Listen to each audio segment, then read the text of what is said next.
मुनिश्री को नमोस्तु करते हुए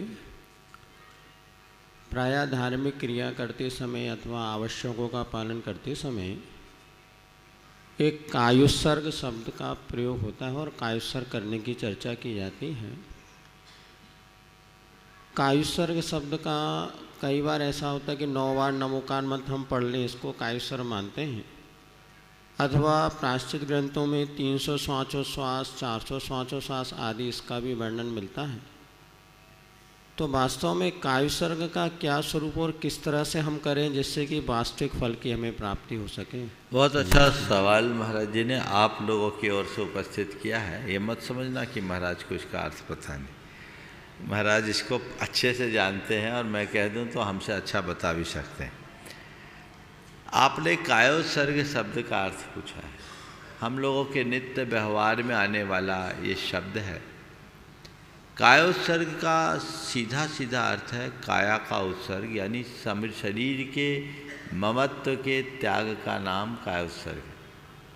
तो हम कुछ पल के लिए देह भाव से मुक्त हों। जैन दर्शन विशुद्धतया आध्यात्मिक दर्शन है जो भेद विज्ञान की बात करता है। तो हम भेद विज्ञान को सिद्ध करें तो बीच बीच में कायोत्सर्ग करें। कायोत्सर्ग करते समय हमें इस बात का आभास हो कि मैं देह नहीं आत्मा हूँ, मैं देह नहीं चेतन हूँ। ये भाव जगाने के लिए कायोत्सर्ग किया जाता है, कराया जाता है। अब वो कायोत्सर्ग की एक अवधि है।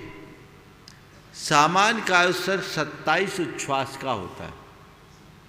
27 उच्छ्वास का सबसे छोटा कायोत्सर्ग, कहीं कहीं 25 उच्छ्वास का भी बताया। ये 27 उच्छ्वास का कायोत्सर्ग 9 बार नमोकार मंत्र पढ़ने में हो जाता है।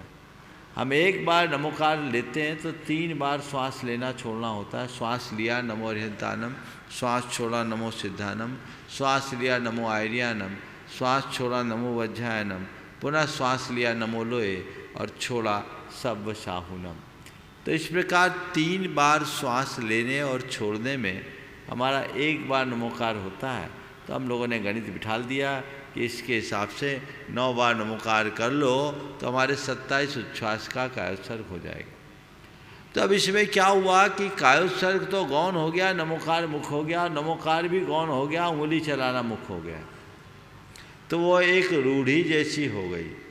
हमें उतनी देर के लिए देह भाव से मुक्त होना चाहिए, वो भी नहीं। अब तो लोग हिलते डुलते कायोत्सर्ग करते रहते हैं।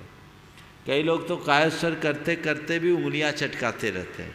ये नहीं, उतनी देर के लिए स्थिरता होनी चाहिए। स्वाभाविक है, जो भी क्रियाएं हम लोगों के बीच चलते रहती है तो चलते चलते लोग उन क्रियाओं में इतने अभ्यस्त हो जाते हैं कि उसी में रच पच जाते हैं। इसलिए फिर उसके भीतर की जो प्राणवत्ता है वो खंडित हो जाती है। तो हमें अपनी क्रियाओं में विशुद्धि और जागरूकता का ध्यान रखना चाहिए। 27 उच्छ्वास है, हम लोग प्रतिक्रमण करते उसमें 300 उच्छ्वास, 400 उच्छ्वास और 500 उच्छ्वास का ये एक प्रकार का विशेष अभ्यास है प्रायश्चित के रूप में। तो अलग अलग है, और लंबे लंबे भी कायोत्सर्ग किए जाते हैं। शाम के समय हम लोग आचार्य भक्ति करते हैं, अंत में 36 बार करते हैं, वो 4 कायोत्सर्ग हैं। सुबह हम लोग 18 बार नमोकार जपते हैं, वो 2 कायोत्सर्ग है। तो अलग अलग समय के हिसाब से अलग अलग व्यवस्था की जाती है।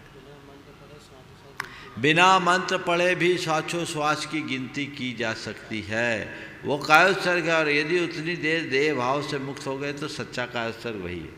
बहुत सुंदर।